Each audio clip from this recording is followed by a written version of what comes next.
ओम नमो भगवते वासुदेवाय नमः। आज हम देवशयनी एकादशी के महात्म के बारे में आपको बताएंगे।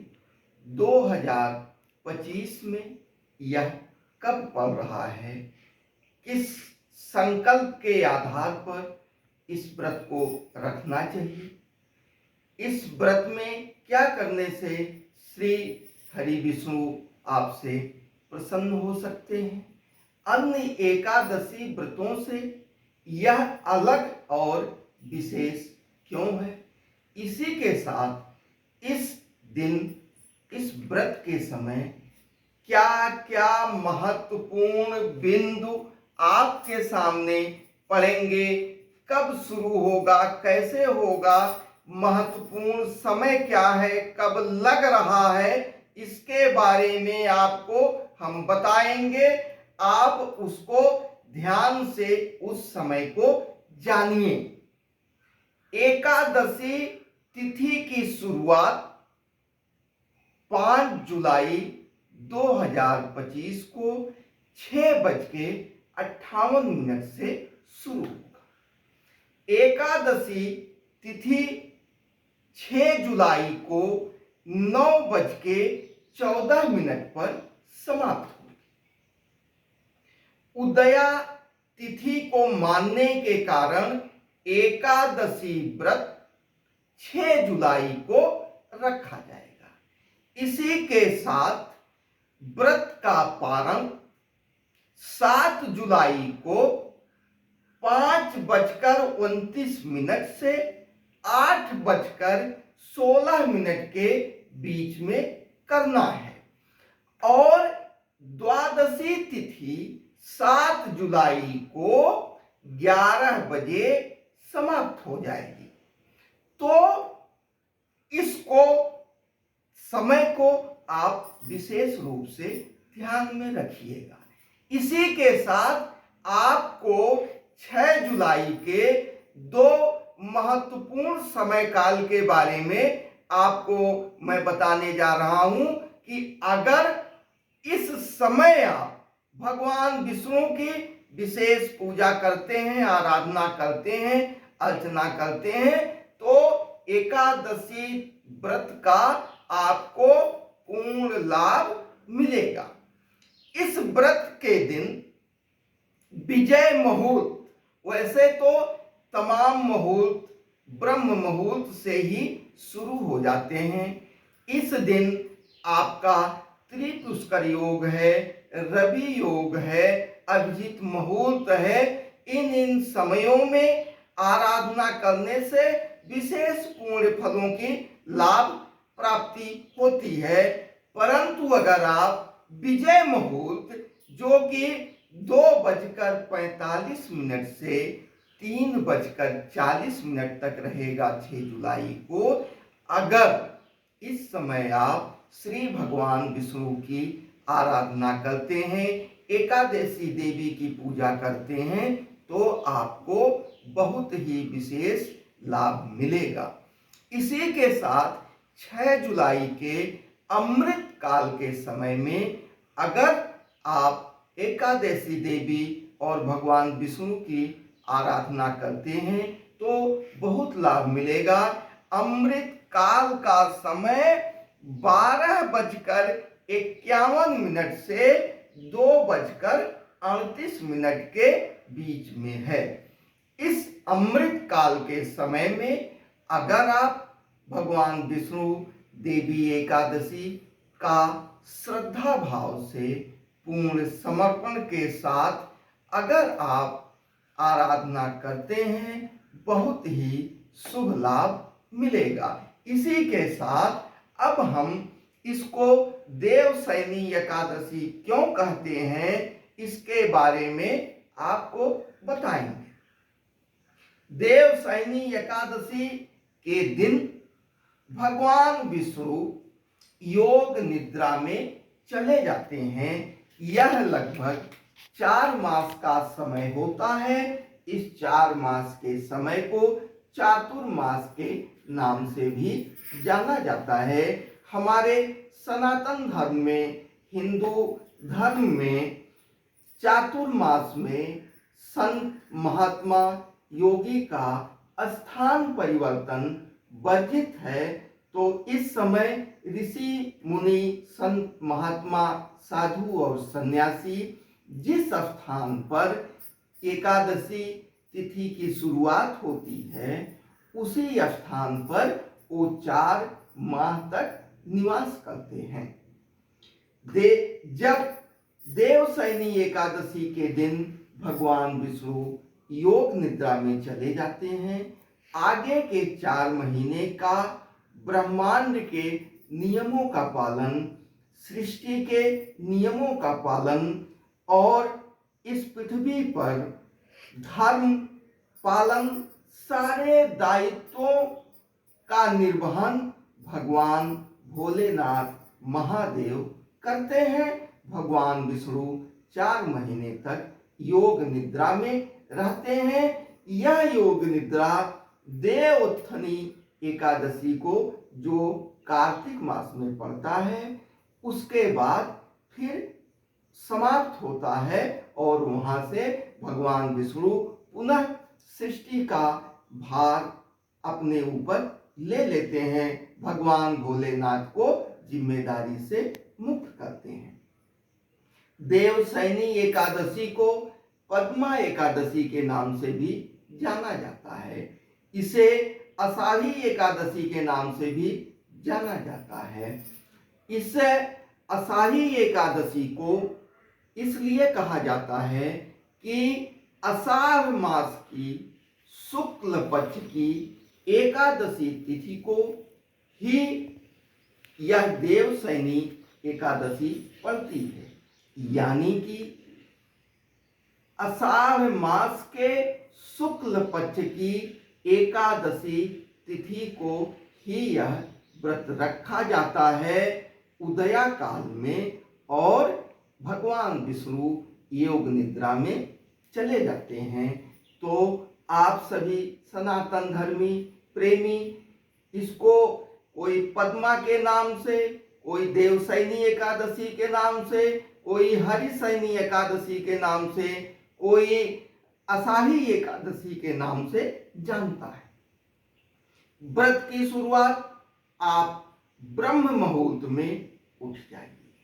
ब्रह्म मुहूर्त में उठने के बाद आप स्नान ध्यान करने के बाद, शरीर को स्वच्छ करने के बाद, अगर हो सके तो पीले वस्त्रों को पहनकर हाथ में जल लेके संकल्प करिए कि हे भगवान विष्णु, हे देवी एकादशी, मैं आपकी कृपा और प्रसन्नता प्राप्त करने के लिए यह व्रत रख रहा हूँ।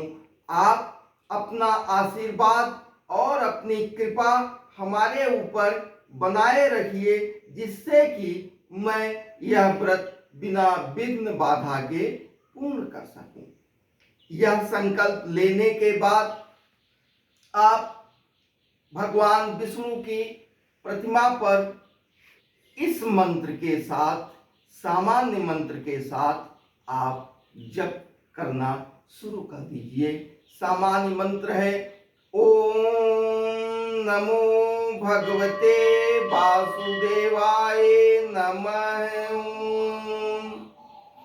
इस मंत्र को बराबर जपते हुए श्रद्धा भाव से पूर्ण समर्पित होकर भगवान विष्णु के श्री चरणों में अपने मस्तक को रखने की भावना आप बनाए रखिए। देवी एकादशी के चरणों में अपने मस्तक को बनाए रखने की भावना करते रहे और भगवान विष्णु की प्रार्थना इस भावना के साथ करिए कि हे श्री हरि विष्णु, आप योग निद्रा में जा रहे हैं। योग निद्रा में रहते हुए भी आप अपनी पूर्ण कृपा हमारे ऊपर बनाए रखिए। हम आपकी प्रसन्नता को प्राप्त करने के लिए यह व्रत कर रहे हैं।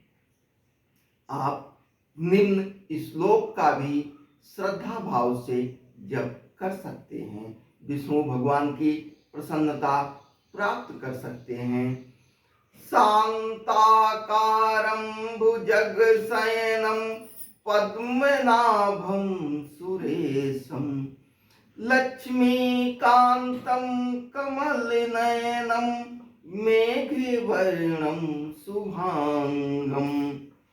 योगी इस मंत्र को आप अपने आराधना में, नियमित साधना में कर सकते हैं।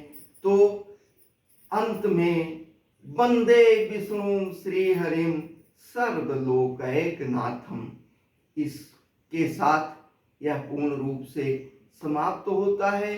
पूरी तरह से श्रद्धा भाव से आप इसको जपिए और पूरे दिन आप, हमने अमृत काल के बारे में बताया है, हमने विजय मुहूर्त के बारे में बताया है।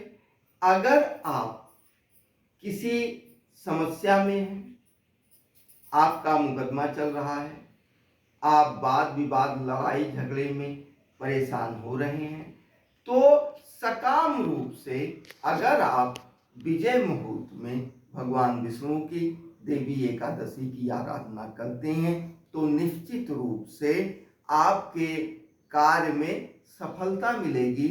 बस केवल यह होना चाहिए, आपका कार्य द्वेष जलन की भावना से ना हो, किसी का नुकसान करने की भावना से ना हो।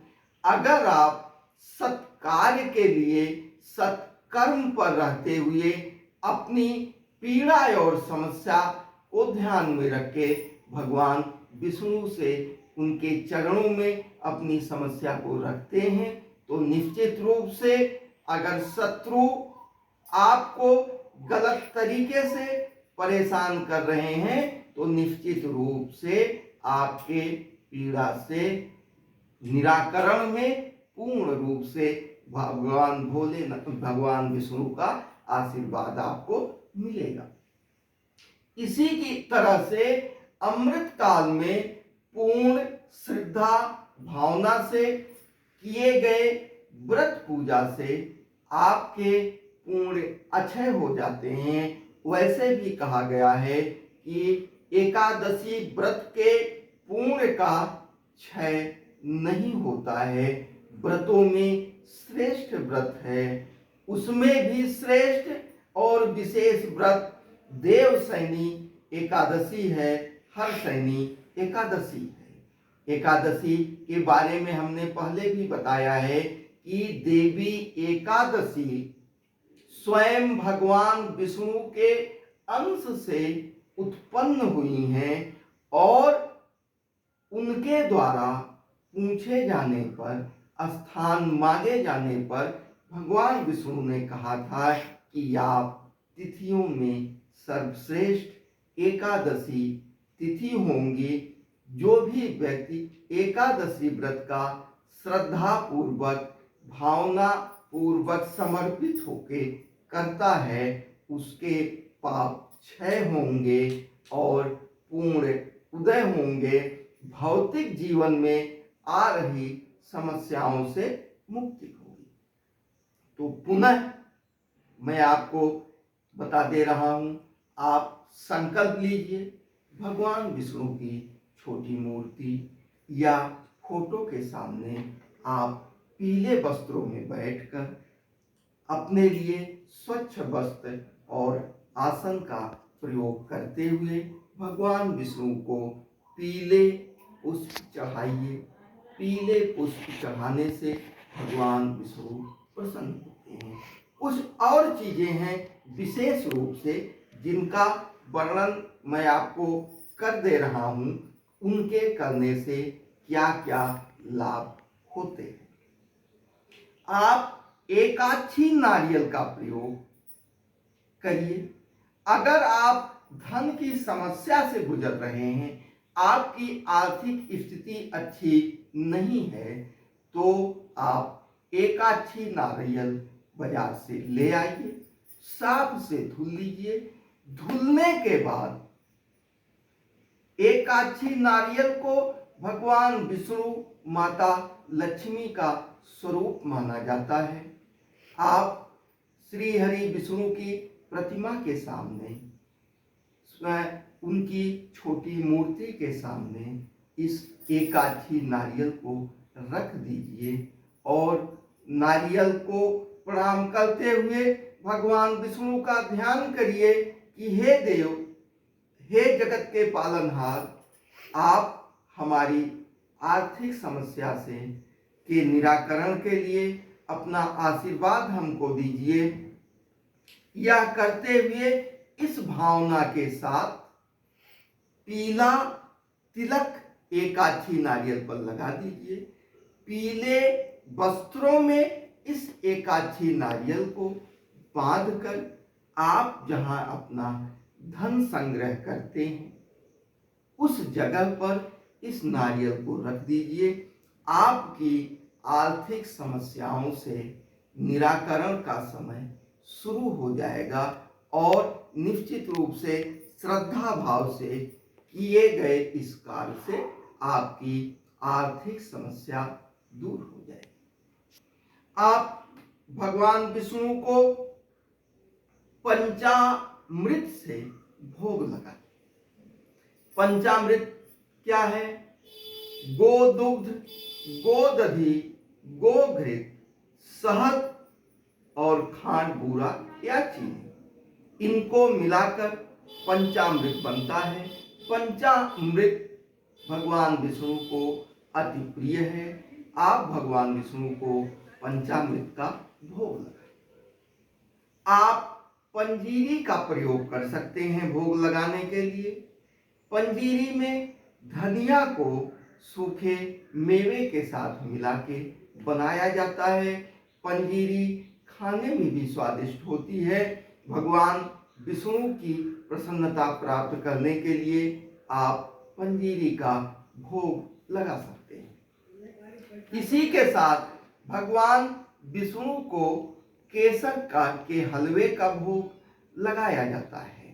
केसर चूंकि हर जगह सर्वसुलभ नहीं है, लेकिन जहां आसानी से प्राप्त हो जाए, आप भगवान विष्णु को केसर का तिलक लगाइए, केसर का भोग लगाइए, तो आपको अति प्रसन्नता प्राप्त होगी भगवान विष्णु की कृपा से।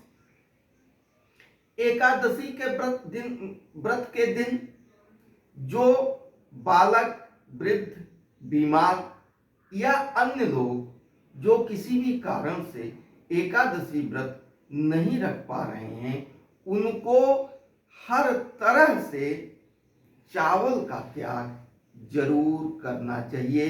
एकादशी के दिन चावल खाने से अति महा पाप लगता है और व्यक्ति को बहुत जन्मों तक इस पाप के प्रतिफल को भोगना पड़ता है। तो आप देवशयनी एकादशी के बारे में जान गए। इसकी पूजा आराधना कैसे की जाए उसको हमने बताया। पारण के बारे में हमने आपको बताया। पारण हमेशा द्वादशी तिथि में ही होता है। एक महत्वपूर्ण चीज है कि अक्सर हमने देखा है कि तमाम लोग व्रत रखते हैं, लेकिन व्रत प्रतीकात्मक रूप से बढ़ता जा रहा है। उसमें भावना की कमी, संकल्प की कमी जरूर महसूस होती है। यह हमने तमाम लोगों को देखा है। तो आप व्रत की शुरुआत संकल्प से करिए और द्वादशी तिथि में पारण करिए।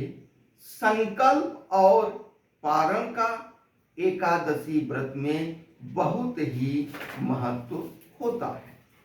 अगर आप यह दोनों कार्य कर ले गए और संकल्प से पारण के बीच में अगर आप तन से, मन से, पूर्ण समर्पण के साथ भगवान विष्णु की आराधना करते रहे, उनकी सेवा में लगे रहे तो निश्चित रूप से एकादशी व्रत के बहुत ही पुण्य लाभ आपको प्राप्त होंगे, आपका जीवन सफल होगा।